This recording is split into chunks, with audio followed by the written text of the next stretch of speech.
জগতে পড়িব দুঃখ ভারা আসি বিরজা রোষ হইব 64 যোগিনী ঘিনী অবিরজা সংসার দুঃখ পকাইব।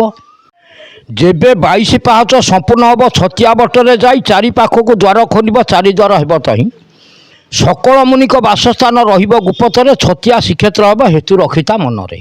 তেণু কলে পিতা পুত্র শত্রু হেবে কেহি ন জাଣିবে 68 ଠାରେ যায়না এই 68 ଠାରୁ ମହରଗ କାନ୍ତର ମାଡ଼ି ଆସିବ ନ ମିଳିବ କିଛି। ତେଣୁ ଜଗତ ସେତେବେଳେ କିଛି ନ ମିଳିବ ହାହାକାର ପଡ଼ିଯିବ। ଖାଦ୍ୟ ଅଭାବରେ ମଣିଷ ମାଂସକୁ ମଣିଷ ନିଜେ ଖାଇବ। ଏ ତ ମଣିଷ ମାଂସ ଖାଇଲେଣି ଆରମ୍ଭ ହୋଇଗଲାଣି କିନ୍ତୁ ଏଇଟା ଟେଲର ଚାଲିଛି। କିଏ କେଉଁଠି ମଦ ଖାଇଦେଲା ଗୋଟେ ଶବ ପଡ଼ିଛି ତାକୁ କାହିଁକିରି ଖାଇଦେଲା ଏଇଟା ଟେଲର ଦେଖେଇଲା ଆଜ୍ଞା ପ୍ରାକ୍ଟିକାଲ ଆଗକୁ ଆଉଛି। ତଣ୍ଟି ଅଠା ହେବ ଗଳା କଟିଯିବ କିଛି ନ ପାରିବେ କେହି ଧରା ପଡ଼ିଯିବେ ସବୁରି ଗାରିମା ତେଣୁ ଦେଲେଟି ଚେତାଇ କହିଲେ ବାପା ସମସ୍ତଙ୍କ ଗାରିମା ଏଠି ଧରା ପଡ଼ିଯିବ। ମହାଭୟଙ୍କର ଉତ୍ପାତ ହେବ ଜମ୍ବୁଦ୍ୱୀପରେ ଏଠି ଜାଣ। ଆଜ୍ଞା ଜମ୍ବୁଦ୍ୱୀପର ଚତୁର୍ଥ ଭାଗ ହେଉଛି ଆମର ଏଇ ଗୋଟାକ। ଜମ୍ବୁଦ୍ୱୀପ ସମସ୍ତେ କୁହନ୍ତି କିନ୍ତୁ ଚତୁର୍ଥ ଭାଗ ଆମର ପୂର୍ବ ଓଡ଼ିଶା। କଳ୍କି ରୂପରେ ପାପୀ ବିନାଶୀନ ଭାର ଉଶ୍ୱାସିବେ ପୁଣ ପ୍ରଭୁ ରଡ଼ି ଯେ ଛାଡ଼ିବେ ସେହି ଯେ ବେଳରେ ଦୁର୍ଗା ମାତା କନକ ରହିବେ ନା ଇଏ ଭବ ସଂସାରେ ଯେତେ ଛନ୍ତି ମ୍ଲେଚ୍ଛ ଯାକ ସହ ମ୍ଲେଚ୍ଛମାନେ ନାଶ ଯିବେ ସେହି ସମୟରେ। ନଦୀ କରିଦେବେ ଭକ୍ତଗଣ ପ୍ରଭୁଙ୍କ ପାଦକୁ ଧୋଇ ସେହି ବେଳରେ ଭକ୍ତଙ୍କୁ ରଖିବେ ସୁଦର୍ଶନ ଘୋଡ଼ାଇ। ଯେଉଁମାନେ ପ୍ରଭୁଙ୍କର ଭକ୍ତ ଥିବେ ସେହିମାନଙ୍କୁ ସୁଦର୍ଶନ ଘୋଡ଼େଇ ରଖିବ। ତେଣୁ କହିଲେ ଭକ୍ତ ବସିଥିବା ସ୍ଥାନମାନ ସବୁ ପାହାଡ଼ ପରାୟ ହେବ କାହିଁକିନା ତାଙ୍କୁ ପ୍ରଭୁ ରକ୍ଷା କରିବେ। ଅଳ୍ପ ଦିନରେ ଏକଥା ହୋଇବ ଆଉ ବେଶୀ ବେଳ ବି ନାହିଁ। ଲଞ୍ଜା ପଡ଼ିଯିବ ଗଗନ ମାର୍ଗରେ ପୃଥ୍ୱୀ ଧୂମମୟ ହେବ ଦିବସାରା ତାରା ଗଗନ ମଣ୍ଡଳେ ଭୈରବୀ ଡାକ ଦେବ। ଯେଉଁଦିନ ଲଞ୍ଜା ପଡ଼ିବ ଗଗନ ମାର୍ଗରେ ପୃଥ୍ୱୀ ଧୂମମୟ ହେବ ଦିବସରେ ତାରା ଦେଖାଯିବ ସେଇଦିନ ଭୈରବ ଡାକ ହେବ। ଭୈରବୀ ଡାକ ସେଇଦିନ ହେବ ଯେଉଁଦିନ ଦିବସରେ ତାରା ଦେଖାଦେବ। ଅଗ୍ନି ଭୟ ପୁଣି ଭୂମିକମ୍ପ ହେବ ନୟନରେ ଯେ ଦେଖିବ। ବହୁ କଷ୍ଟ ପାଇ ଭକ୍ତ ଅଛନ୍ତି ପ୍ରଭୁଙ୍କ ଦର୍ଶନ ହେବ। ଯେଉଁମାନେ ଅଛନ୍ତି ପ୍ରଭୁଙ୍କୁ ଦର୍ଶନ କରିବେ ନା ନାହିଁ। ତେଣୁ କ'ଣ କହିଲେ ନା ପଶ୍ଚିମ ଆକାଶ ସେବେଳେ ହୋଇବ ରକ୍ତବର୍ଣ୍ଣ ଦେଖାଯିବ। ଟାକି ରହିଛନ୍ତି ଭକ୍ତମାନେ ସେହି ବେଳକୁ ଯେ ଦେଖିବେ ପୃଥିବୀ ଶୀତ ରକ୍ତବର୍ଣ୍ଣ ଧାରଣ କରିବ କାହିଁକିନା ପଶ୍ଚିମ ଆକାଶ ଉତ୍ତର ପଶ୍ଚିମ ବେଶୀ ରକ୍ତବର୍ଣ୍ଣ ହେବ। ସେଇଠି ପ୍ରଭୁ କହିଲେ 28 ଠାରୁ 29 ଯାଏ ପ୍ରମାଦ ଅଛି ଅପାର 29 ଅଙ୍କରେ ବାହାର ହୋଇବ ମହାକଳ୍କି ଅବତାର। ଛତିଆ ବଟରେ ଦେଉଳ ଗୋଟା ହୋଇଯିବ ସେ ବର୍ଣ୍ଣ ରକ୍ତିମ ଆକାର ପଶ୍ଚିମ ଆକାଶ ହୋଇଯିବ ରଙ୍ଗବର୍ଣ୍ଣ। ସେତିକି ବେଳେ ପଶ୍ଚିମ ଆକାଶ ରଙ୍ଗବର୍ଣ୍ଣ ହେବ। ଛତିଆ ବଟ ଦେଉଳରେ ସେ ବର୍ଣ୍ଣ ହୋଇଯିବ। ସେତେବେଳେ ପ୍ରଭୁ କହିଲେ କ'ଣ ନା 30 ବେଳକୁ ପ୍ରଭୁଙ୍କର ଲୀଳା ଆରମ୍ଭ ହୋଇଯାଇଥିବ। ହଁ ଆରେ କହିଲା ନଥିବ ବିଜୁଳି ଅବା ଘଡ଼ଘଡ଼ି ନଥିବ ଯେ ଚାରି ମେଘ ଓଲଟ ହିସାବ ସେବେଳେ ହେବ କେହି ଜାଣି ନପାରିବ। ପ୍ରଭୁଙ୍କର ଓଲଟା ହିସାବ କେହି ଜାଣିପାରିବେନି। ପ୍ରଭୁ କହିଲେ ରସନା ବୋଲାଇ ଧାଇଁଥିବେ କେତେ ନବକୋଟି ଯେ କାନ୍ତାନି ଖାଇବା ପାଇଁକି ମନ ଓଳାଇବେ ଘୋଟିବେ ସାରା ମେଦିନେ ଜଗତରେ ଯେତେ ମ୍ଲେଚ୍ଛମାନଙ୍କୁ ସବୁ ଚଣ୍ଡୀ ରୂପରେ ଗୋଡ଼େଇକିରି ଖାଇବେ ଛାଡ଼ିବେ ନାହିଁ। ଅବିକା ନାରୀମାନଙ୍କର ଆହୁରି ଉପଦ୍ରବ୍ୟ ହେବେ ଆହୁରି ନାରୀ ଉପଦ୍ରବ୍ୟ ହେବେ କାହିଁକି ନା ଆପଣଙ୍କର ନାରୀ ହେବ କ'ଣ ଯେଉଁ ନାରୀ ଆସନରେ ବସି ଶାସନ କରିବ କିଏ ସେ ନା ମୁଖ୍ୟମନ୍ତ୍ରୀ ହେବ ଆଗକୁ।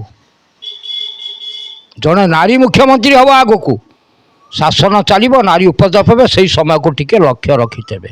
ଅବିକା ନାରୀଙ୍କର ଉପଦ୍ରବ ହେଇନି।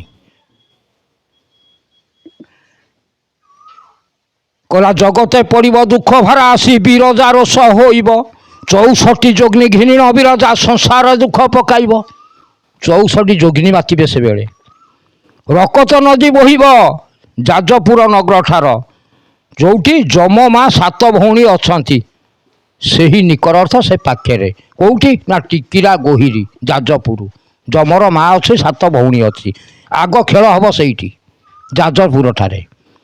ଯାଜପୁର ଠାରେ ହେଲେ ତାପରେ ଯାଜନଗର ହେବ ଛତିଆ। ଯାଜନଗରଟା ହେଉଛି ଛତିଆ। ତାପରେ ହେବ ପୁରୀରେ ଖେଳ ଜଗତସିଂହପୁରରେ ହେବ ଭାତପଡ଼ାରେ ହେବ ନାଉଗାଁରେ ହେବ ये सबू यही जगह मानकर विराट खेल हम। जगतसिंहपुर भातपड़ा हणाकुटा हम आरंभ हम। जगतसिंहपुर नाउगाँ अंचल भातपड़ा ठार नाउगाँ ग्रामर जोटी अच्छी किए ना आपणकर मणिकर्णिका घाट नाउगाँ पोल चगला दास मठ हणाकुटा हम। सोमनाथ ठार हम जगतसिंहपुर सोमनाथ सबू से समय को अपेक्षा करि थांतु। कहला नकत नदी जे बहिब सेठारे बैतरणी नदी कही जाजपुर ठारू श्रीक्षेत्र मध्य खेल लगी बर्तित ही। तेणु ये सब हूँ कौन प्रभुंर गुप्त खेल आपको सब जाना बापा बहुत कष्ट समस्ते जानीपारे जो मैंने जानी थे केते आउ कौन जानी ना किए कौच ना जानी थे किंतु गुप्त अंकर खेल को टिके प्रभुंर अंक कषा टे जानवा बहुत कष्ट होता समस्ते ताकू जानीपारते ना। तेणु कहले भक्त जनकर मूल धन अटई यहाँ चिंतती मने मूर्ख जने तार भाव न जानती न शुणती से कने जे मूर्ख मैंने कहीं शुणी कहे पागला गुड़ाक कौन गपुंट कौन कहती। हाँ करा 13 दिन पक्ष पड़ी से बेलरे जही कलकी लीला होइब जानी थारे तुही कहला जिते 13 दिन पक्ष पड़ मीन शनि एकत्र कहला चैत्र मसरे टाण खरा हम होइब प्रबल ताती अजा रही वृद्ध बयस ओकाले मरब नाची कहला से बेले सूर्य किरण हेब प्रखर टाण चंद्र किरण जे से बेले दिशु थिब मलिन चंद्र किरण चंद्र आस्ते आस्ते नाली हो स्वतंत्र तांकर आउ छाया नथब तांको तेज नथब। तेणु मीन राशि को शनि चल मिथुन राशि जान से बेले पूर्णिमा गुरुवार थो यह घटी घटी पुण 3 गुरु एकाठी शुक्र गुरु बृहस्पति गुरु 12 गुरु 3 गुरु से बेले एकत्र ही थे कड़ी शेष बोली जान से बेले एक कथा को सर्वे जान 13 दिन पक्ष पड़ी रही यह अटई प्रमाण। तेणु कहले से बेलरे क्षेत्र में होइब जही ब्राह्मण जे राजा रही थे से बेल को जानी रही था तरीजा जो ब्राह्मण राजा हेबे जे अनंत किशोर देव सकल तत्वर ज्ञान को कहे देउथिबे उपदेश से ही बेलर जे 13 जन होइबे प्रकाश कहीं जो 13 टोपिया 13 दलिया से समय सब मेलन हेबे से बेलरे मसीहा गुप्त सत्य हेब प्रकाश मीन राशि को शनि चलो ककड़ा जे मास ककड़ा मसरे यह प्रकाश हेब ओडिशा से बेले छार खरा हेब रखी ता मने विश्वास पंडित जने जे शुणा को कर से विश्वास जे मूर्ख शुणव सी कर उपहास जे पंडित शुणे से मैंने भी आपको विश्वास करेंगे। तेणु भक्त जनकर मूल धन यहाँ चिंतती मने मूर्ख जने यह शुणिले न शुणा करने तेणु मूर्ख को भल लगे कौन गोटे गपुची कौन कहूँ।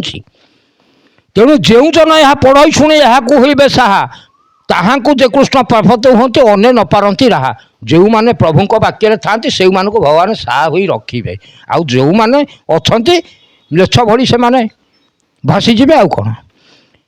तेणु कहला आदिशक्ति महामाई ताठारे होता प्रसन्न ये जे शुणई पढ़ई ताहांको तोष हुए मन तांकु आदिशक्ति माँ रक्षा करती किए ओंकार भजन करुँची किए एकाक्षर भजन करुँची किए प्रभु को डाकुची यही सब मत प्रभु तांकु रक्षा करेंगे। कहले वासुदेव सा हुंती ताकू एक न थाए कहार डर से ही माने भजी अवश्य होता पार जो मैंने वासुदेव भजन किए अच्छा किए तो अच्युत भजन रही किए जगन्नाथ को भजन कर एक ब्रह्म ना जगन्नाथ अच्युत जगन्नाथ एक ब्रह्म वासुदेव। तेणु से बेल को एकाक्षर मंत्र गुरु जे करेंगे पार नेमाल बट को लय कर कहे अच्युत पामर।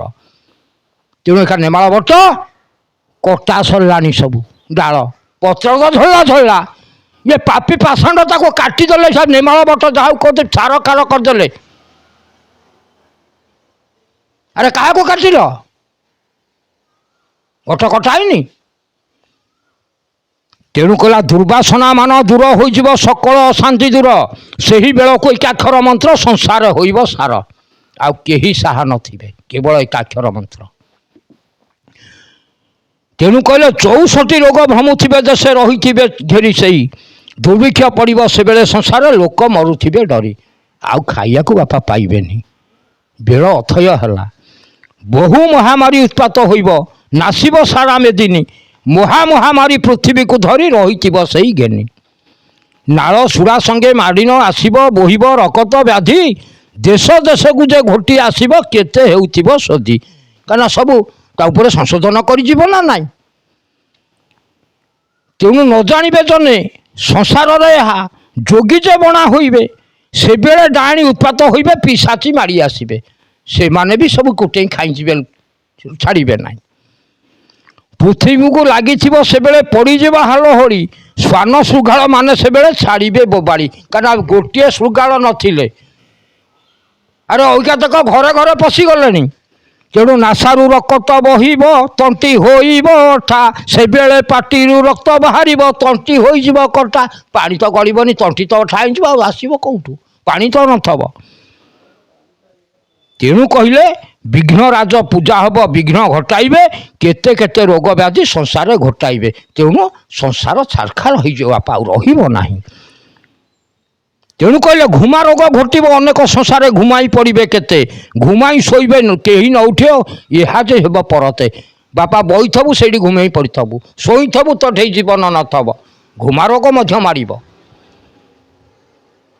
ସେବେଳେ ମହରଗ କାନ୍ତାର ମାଡ଼ି ଆସିବ, ଯୋଗିନୀମାନଙ୍କର ପ୍ରଭାବ ପଡ଼ିବ। ଜଗତରେ ପ୍ରେତମାନେ ଶ୍ମଶାନରେ ବୁଲିବେ। ଏଇସବୁ ଜଗତରେ ସବୁ ହେବ। ଅତିଥି ଆତ୍ମା ଗୁଡ଼ାକ ବାହାରିକିରି ସେବେଳେ ସବୁ ଭୟଙ୍କର ରୂପ ଦେଖେଇ ଗୋଡ଼େଇକିରି ଖାଉଥିବେ। ଏଇସବୁ ମାନବ ରୂପକୁ ଧାରଣ କରି ବୁଲିବେ। ଏସବୁ ହେଉଛି କ'ଣ ନା କଳିର ପ୍ରାଦୁର୍ଭାବ। ଗନ୍ତା ଘର ଗୋଟି ଖୋଲିବ, ଖଣ୍ଡ ପ୍ରଳୟ ହେବ। 70 ଭାଗ ସମୁଦ୍ର ସେଇ ଉଠି ଆସିବ। କିଏ କହୁଛି ତାଙ୍କ ଗନ୍ତା ଘର ଖୋଲିବାକୁ? ଦେଖିଛନ୍ତି ଗନ୍ତା ଘର କେଉଁଠି? କହିଲେ କ'ଣ ଆଜି କହିଲା, ଆରେ କେଉଁଠି ତା ଗନ୍ତା ଘର ଦେଖିଛ? ଜଗନ୍ନାଥଙ୍କର ଖୋଲୁଛ? ଏଇ ଗନ୍ତା ଘର ଖୋଲିକିରି ଆଜି ଅବସ୍ଥା ହଉଛ ତମେ। ତା ଗନ୍ତା ଘର ଜାଣିନ କେତେ ଦୁଆର ତାର, କେଉଁଠି ତା ଘର? କି ଗନ୍ତା ଘର ଖୋଲୁଛ? ଖୋଲ, କିଏ ନାହିଁ କରୁଛି?